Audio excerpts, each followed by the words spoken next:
গন্ধরাজ লেবু নাম শুনলেই আগে আসে তার সুগন্ধ। কিন্তু আপনি কি জানেন এই সুগন্ধ শুধু নাকের জন্য নয়, বরং এটি আমাদের শরীর ও মনের উপরে গভীর প্রভাব ফেলে।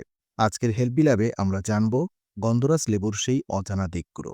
গন্ধরাজ লেবু ও স্নায়ুর স্মৃতি সংযোগ। মানুষের মস্তিষ্কে গন্ধের স্মৃতি আলাদা জায়গায় সংরক্ষিত হয়। গন্ধরাজ লেবুর সুগন্ধ মস্তিষ্কের লিম্বিক সিস্টেমকে সক্রিয় করে। এর ফলে মন ভালো হয়, মানসিক চাপ কমে এবং ইতিবাচক অনুভূতি বাড়ে। এই কারণেই অনেক সংস্কৃতিতে এটি মানসিক প্রশান্তির প্রতীক। গন্ধরাজ লেবু ও খাবারের স্বাদ, হজমের সম্পর্ক। গন্ধরাজ লেবু শুধু স্বাদ বাড়ায় না, এটি মুখের লালা ও পাকস্থলীতে গ্যাস্ট্রিক জুস নিঃসরণ বাড়ায়। ফলে খাবার দ্রুত ভাঙে এবং ভারী লাগে না। বিশেষ করে মাছ, মাংস বা তেলযুক্ত খাবারের সাথে এটি অত্যন্ত উপকারী। গন্ধরাজ লেবু শরীরের প্রাকৃতিক অ্যান্টিব্যাকটেরিয়াল সুরক্ষা।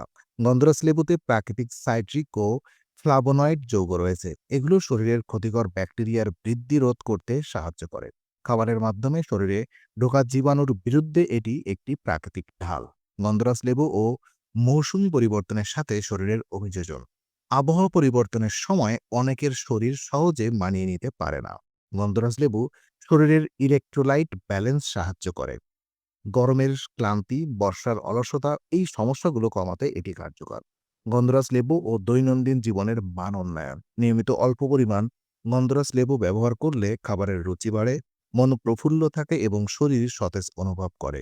এটি সরাসরি কোনো ওষুধ নয়, নিয়মিত ব্যবহারে জীবনের গুণগত মান উন্নত করে। গন্ধরাজ লেবু আমাদের সংস্কৃতির অংশ, কিন্তু এর স্বাস্থ্যগুণ এখনও পুরোপুরি মূল্যায়ন করা হয়নি।